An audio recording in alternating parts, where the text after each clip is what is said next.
Ahsoka's penultimate episode opens with Ahsoka training with her lightsaber as a hologram of her master, Anakin Skywalker, who gives her important tips.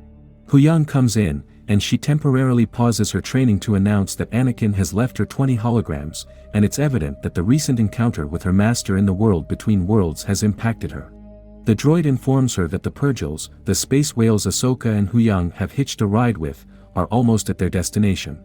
Soon after, a series of explosions and rumblings alert them that something is very wrong, and they blast out of their carrier Purgil to find out they're amidst a minefield, set up by Thrawn's soldiers.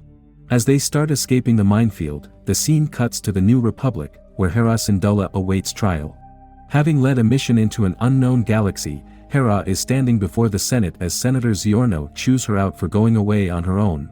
It seems he's hellbent on proving Hera a threat while simultaneously refusing to believe that Grand Admiral Thrawn has returned.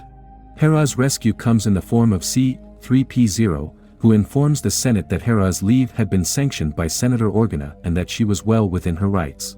This convinces Chancellor Mon Mothma that there's no other reason to hound Hera, although she pulls her aside and questions how big the threat of Thrawn is.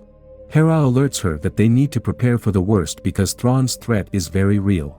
Meanwhile, Thrawn learns about Ahsoka's details and is struck curious when he finds out her master was Anakin Skywalker, and it also doesn't escape him that it was the same Jedi who joined the dark side. He knows that Ahsoka's main goal now that she's out of the minefield will be to look for Sabine, which is why she's made the journey, so he asks the Dark Sisters to locate both women for the final blow. In the deserts of Peridea, a herd of Natis is traveling in their floating caravans, as Ezra and Sabine share one and recount tales. Ezra is pleasantly surprised to know everything that has happened since he fell out of contact and is amused to find that Sabine has found a mentor in Ahsoka.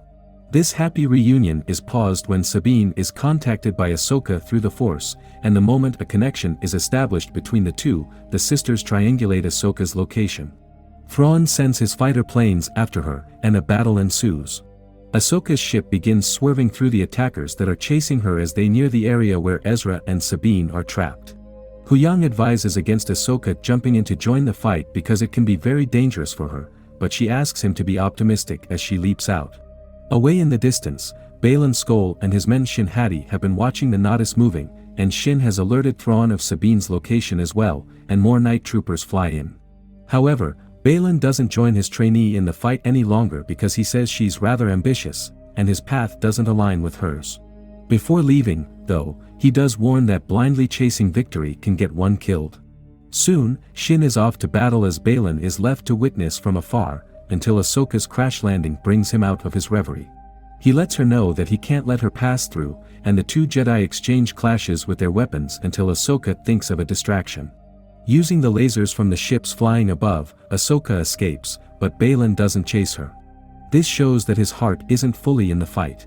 After fighting off the raiders that Baylan and Shin had led to Ezra and Sabine, the rebel siblings face a new threat in the form of night troopers. They surround them from everywhere, with Shin at the forefront. Ezra offers to talk it out as Shin declares an attack, just when Ahsoka rolls into the scene, and it's a war zone. With Sabine using the lightsaber she'd received from Ezra and her former colleague relying on his force, they take down much of the night troopers, while Ahsoka fights Shin, but now with an increased sense of confidence. Realizing that the fight is fruitless, Thrawn calls back his planes, and night troopers and the Jedi watch as the soldiers retreat. Watching Shin panic without her master and stuck in the middle with enemies, Ahsoka offers a helping hand and wants to accept her.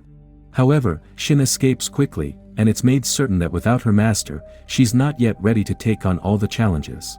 Morgan Elsbeth feels that Ahsoka rejoining the fight and the need to recall the troops are a shame for Thrawn's army, but he's pleased with the outcome. The fight that ensued between the two parties offered his crew enough time to transport the cargo that he needed to get off Peridea before he could leave. Thus, Ahsoka's attack on his forces came at the perfect time, and while she was distracted, he was now ready to leave this wasteland behind. He lets Morgan know that he possesses one thing on his side that Ahsoka lost fighting his soldiers: time. Now they can abandon Peridea and go to a better place, while the Jedi remain stranded. However, we can see a happy reunion between Ahsoka, Ezra, and Sabine, and she greets them as friends. Ezra is ecstatic to know that he can finally go home and bids farewell to the Natis as they prepare to leave. At long last, the transfer of cargo from the planet of Peridea to the ship Chimera is finally complete, and Morgan Elsbeth arrives to inform her master, Grand Admiral Thrawn, as much. He orders Captain Enoch to send in TIE fighters to destroy the ship of the Jedi, and like clockwork, 2 fighters head in Ahsoka, Sabine, and Ezra's direction. Meanwhile, inside the ship, Ezra is fidgeting with a tool, trying to fashion it into a working lightsaber, as Huyang continues to object to his process. Apparently, Canon Jarrus, the pupil of Huyang, had taught Ezra, so he'd do better to heed the advice of Professor Droid. In the end, Huyang hands Ezra a particular piece of equipment that helps him complete the lightsaber, and it reveals a spark of blinding blue. Sabine meets Ahsoka outside, and the Master and Padawan get to talking.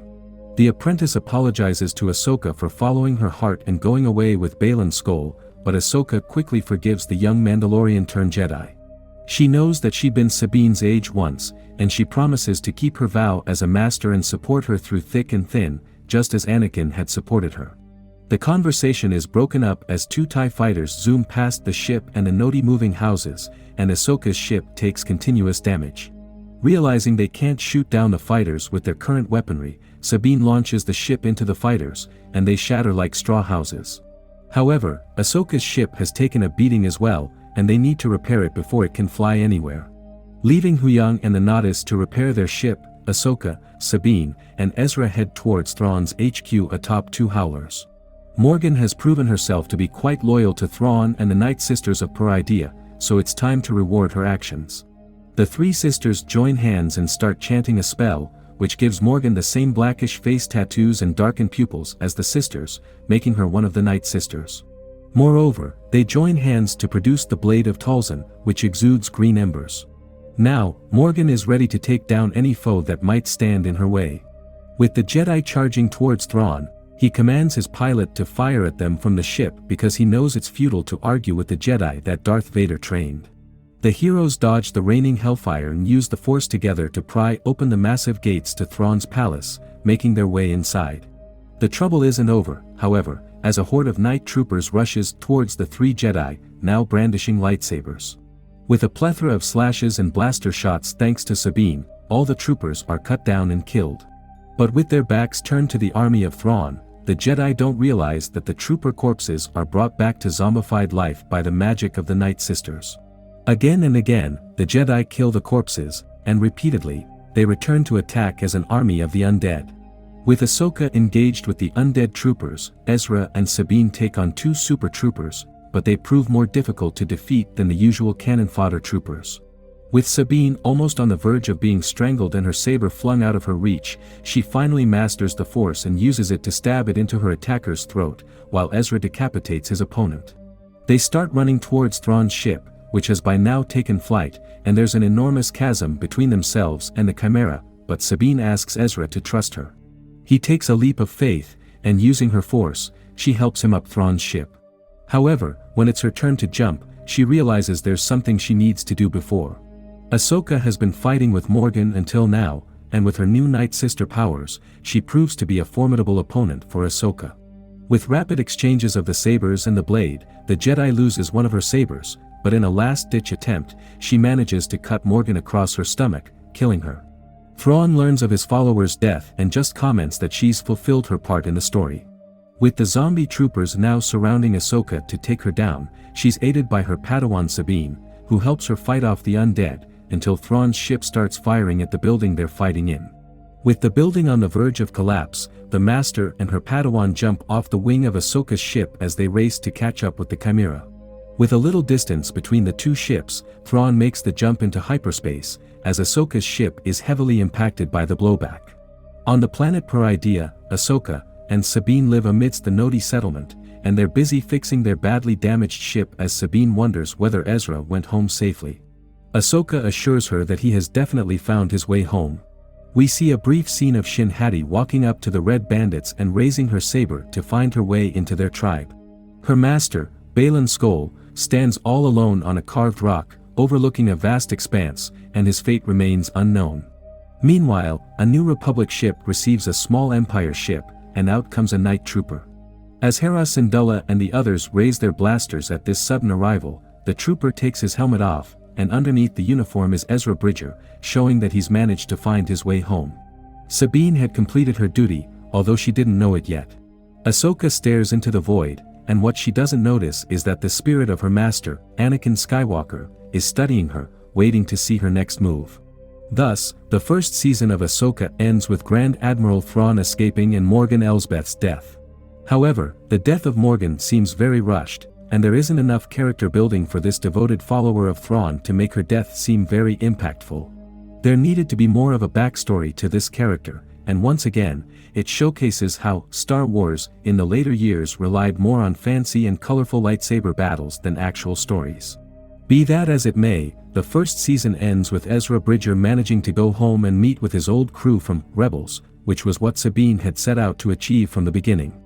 However, she and her master Ahsoka stay stranded on Peridea for the time being, so we need to wait and see how they can go after Thrawn in Ahsoka Season 2. Thank you for joining us on this journey, and I hope you enjoyed the episodes of Ahsoka.